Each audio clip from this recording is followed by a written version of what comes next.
This is called the Regalia Room, which for more than 300 years contained the royal regalias and other valuable possessions. Originally only the king had the key for the cabinet. Og så kunne kongen åbne skabet.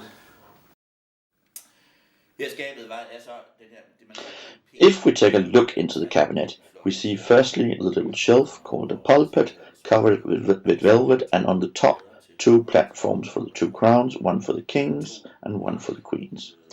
Secondly, we see the designated spots for the other regalias, the scepter, the sword, and lastly the orb.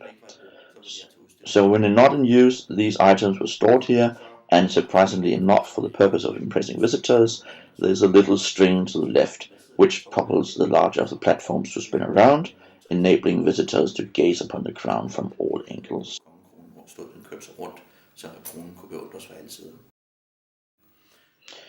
Here we have tried to reconstruct how the cabinet would have looked.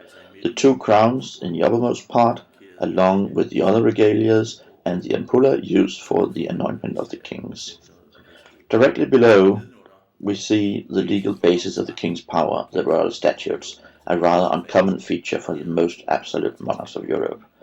At its flanks we find the 2 orders, the Order of the Elephant and the Order of the Danish flag.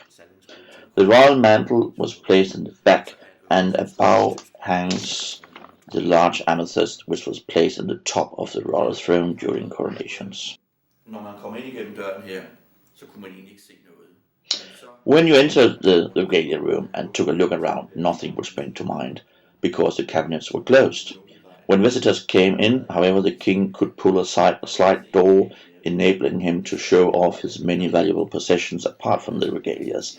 The cabinet contained many older possessions, such as the crown of Christian IV and the sword of state of Christian III, thus containing mainly historical artifacts. Og så til den anden side, det var så der regalierne var, altså de ting, som var i brug stadigvæk, når at kongen skulle krones.